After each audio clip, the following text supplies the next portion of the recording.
Mana 10 kun davomida litsenziyalarni oldim. Alhamdulillah, Xudoga shukr, rezultatlar o'ta zo'r, bomba.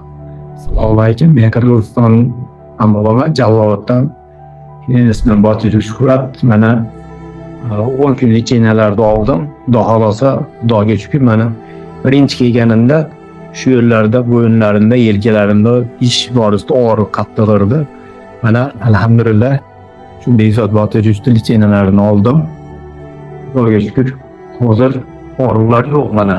Normal deyim. Hani endi ketyapman, 10 kun litsenziya oldim. O'zim ichimga baxtim sig'mayapti. Xursandchiligim bo'lma desa ham bo'ladi.